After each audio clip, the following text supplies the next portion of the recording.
নমস্কাৰ মই আকৌ আজি এটা নতুন ৰেচিপি লৈ আহিলোঁ আপোনালোকৰ ওচৰলৈ। আজি যিহেতু জন্মাষ্টমী হয়, জন্মাষ্টমী উপলক্ষে মই এটা কেঁচা লাড়ু ৰেচিপি আপোনালোকৰ আগত পৰিৱেশন কৰিম।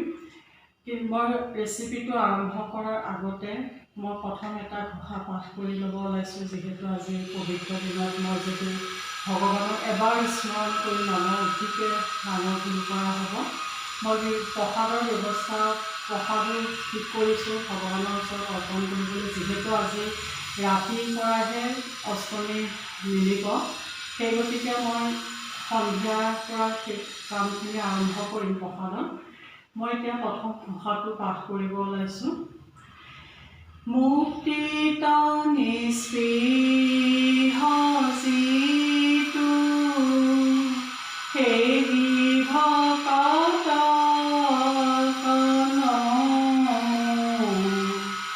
ৰসময়ী মাগুভকতি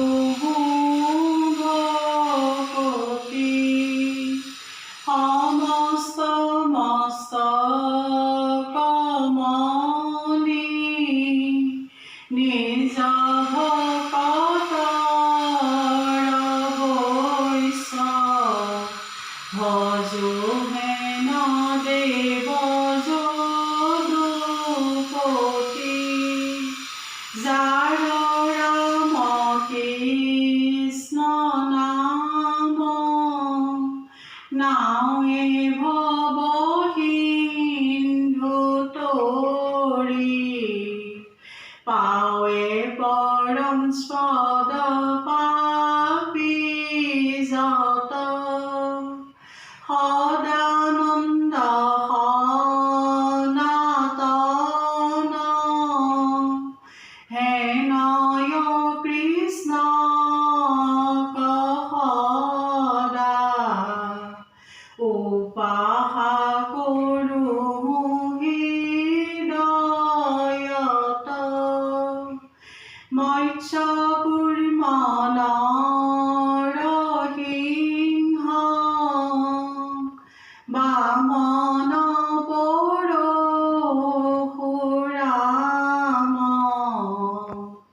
হলি ৰাম বৰাহ শ্ৰীৰাম বুদ্ধ কল্কি নামে দহ আকৃতি ধৰিছা কৃষ্ণ তজু পাৱে কৰো প্ৰণাম তজু পাৱে কৰো প্ৰণাম তজু পাৱে কৰো প্ৰণাম। নমস্কাৰ। এতিয়া মই মোৰ ৰেচিপিলৈ আহকচোন। মই কি কি উপকৰণ ব্যৱহাৰ কৰিছিলোঁ কেঁচা লাড়ুটো বনাবৰ কাৰণে।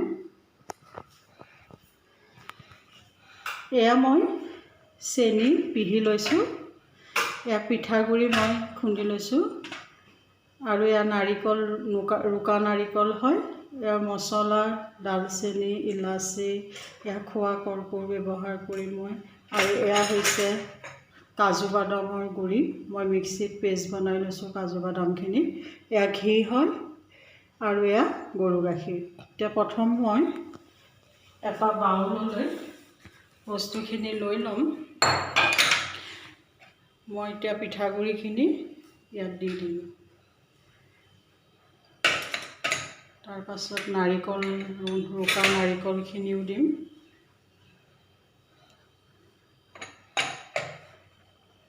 ঘিখিনি দিম।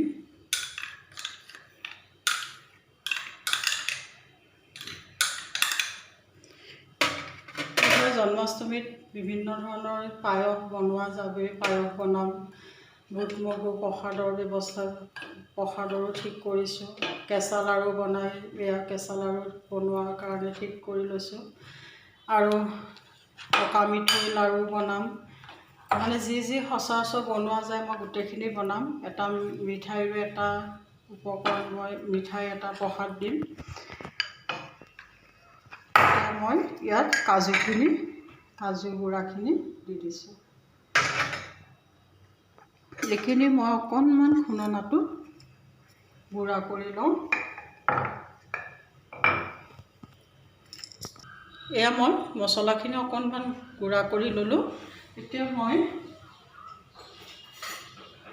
খুন্দিম, অকণমান চালি দিম, তেতিয়া বেছি ডাঙৰবিলাক নিদিওঁ, অকণমান চেণ্টৰ কাৰণেহে।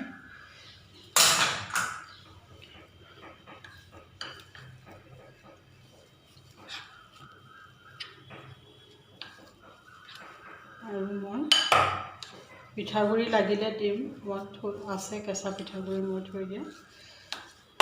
চেনিটো দিওঁ, চেনিটো জোখত চেনি মই দি দিছোঁ।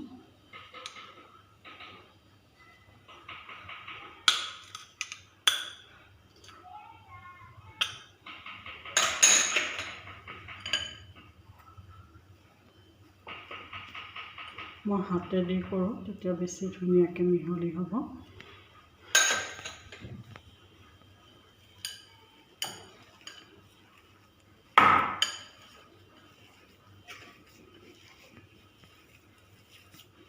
কেঁচা লাড়ুটো বনায়ো ভাল লাগে, ভগৱানৰ ওচৰত অৰ্পণ কৰিও ভাল লাগে আৰু খায়ো ভাল লাগে। আৰু অলপমান পিঠাগুড়ি লাগিব। মই এতিয়া কেঁচা পিঠাগুড়ি আছে,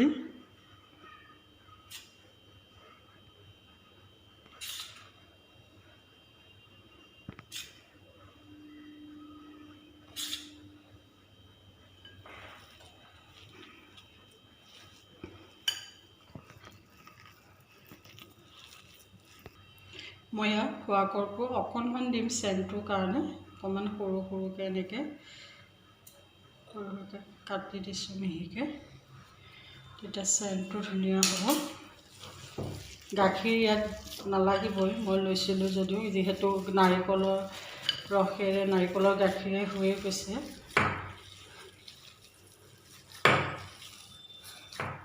সকলোৱে বনায়, ভাদ মাহত বিশেষকৈ লাড়ুটো বনোৱা যায়। তথাপিতো মই এবাৰ যিহেতু আপোনালোকক কৈছিলোঁ এটা ভিডিঅ'ত যে মই বনাই দেখাম বুলি, ভাবিলোঁ আজি যিহেতু বনামেই, সেই গতিকে আপোনালোকৰ লগতে শ্বেয়াৰ কৰিলোঁ। এতিয়া মই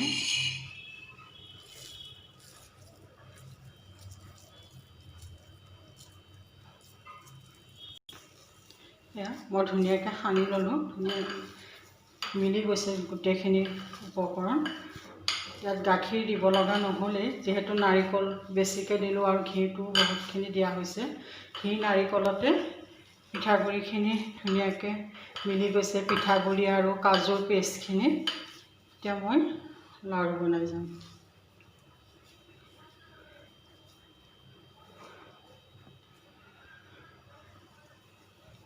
চেনিটো মই পিহি লৈছোঁ, গতিকে ধুনীয়াকৈ সোমাই গৈছে পিঠাগুড়িখিনিত। চেনিটো পিহি নল'লে কি হয়, ওপৰত চেনিবিলাক এটা এটা নিচিনা হৈ থাকে, চেনিটো জিলিকি থাকে বা চেনি যে ওপৰত উঠি থাকে, গলি যাবলৈ বহুতখিনি সময় লাগে। কিন্তু যদি পিহি লোৱা যায়, গোটেইখিনি বস্তু একেলগে মিলি যায়।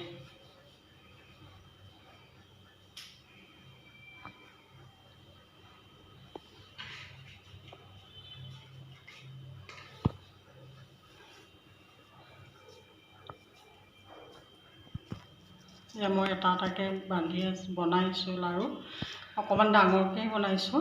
আৰু ঘি দিয়া দেখি একদম তেলৰ নিচিনা হৈ গৈছে ওপৰত। ঘিটো যিহেতু অলপ মই বেছিকৈ দিছোঁ, ঘিটো দিলে ভাল লাগে খাই, সেই গতিকে মই ঘিটো অলপ বেছিকৈ দিছোঁ। আৰু বান্ধিবলৈও তেতিয়া ভাল হৈছে, নিমজ হয়।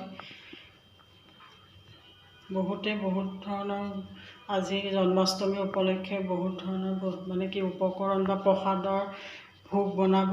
মই এতিয়া লাড়ু বনাই উঠি পায়স বনাম, তাৰপিছত পকা মিঠৈৰ লাড়ু বনাম, তাৰপৰা এটা কেকো বনাম। যিহেতু আমি কৃষ্ণ জন্মাষ্টমী, এটা কেক বনাম মই কৃষ্ণ জন্মাষ্টমী উপলক্ষে।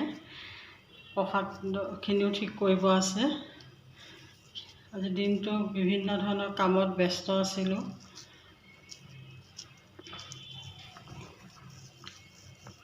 গতিকে মানে লৰালৰিকৈ কামখিনি কৰিব লগা হৈছে।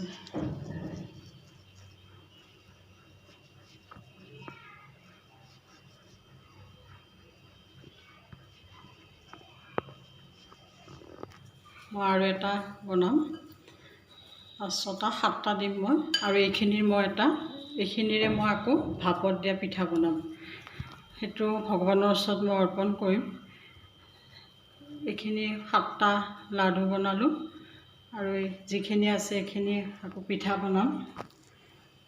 আৰু ভিডিঅ'টো মানে কি হয়, কৰি থকা অৱস্থাত যিহেতু মিস্ত্ৰীয়ে তলত কাম কৰি আছে, টাইলছৰ কাম হৈ আছে, গতিকে শব্দবিলাক আহিয়ে আছে। মেচিনৰ শব্দ, ৰাতি দিন মানে কামৰ কাৰণে উপায় নাই, এনেকৈ কৰিব লগা হৈছে। এতিয়া মই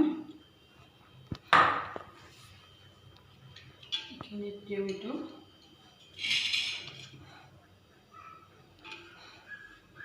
তুলসী পাত মই মানুহজনে ছিঙি আনি থৈছে, মই কৈছিলোঁ।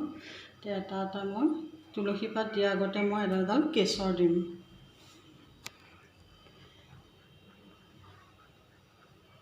কেশৰ এডাল 2ডাল দি যাম।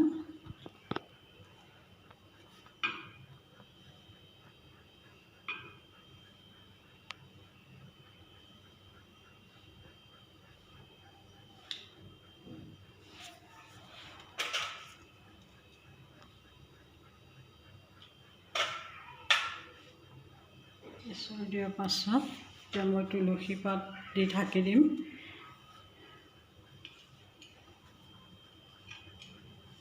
তুলসী এটা পাত দি ধুনীয়াকৈ ঢাকি দিম।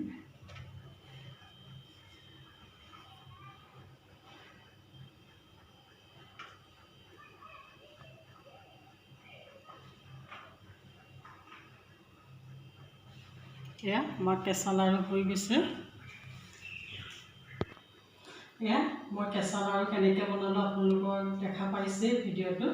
এয়া মই ধুনীয়াকৈ লাড়ুকেইটা বনালোঁ। মই 7টা লাড়ু বনালোঁ। ইয়াত কি মানে উপকৰণ দিছোঁ, পিঠাগুড়ি দিছোঁ, নাৰিকল ৰুকা, চেনি পিঠা, ঘি, কাজুৰ পেষ্ট, গোটেইখিনি মই ভালদৰে মিহালোঁ। কৰ্পূৰো দিছোঁ লগত অলপমান। গোটেইখিনি মিলোৱাৰ পাছত এতিয়া মই কেশৰ দি ওপৰত গাৰ্নিচিং কৰিলোঁ, আৰু এতিয়া মই তুলসী পাত এটা দি পেলাই ধুনীয়াকৈ ল'লোঁ। এনেদৰে বনাই পেলাই ভগৱানৰ ওচৰত অৰ্পণ কৰিবচোন। ভোগটো বহুত ধুনীয়া হয়, আৰু চেণ্টটোও ভাল লাগে, আৰু কাজু বাদাম দিয়াৰ লগে লগে কি হয়, টেষ্টটো আৰু ধুনীয়া হয়।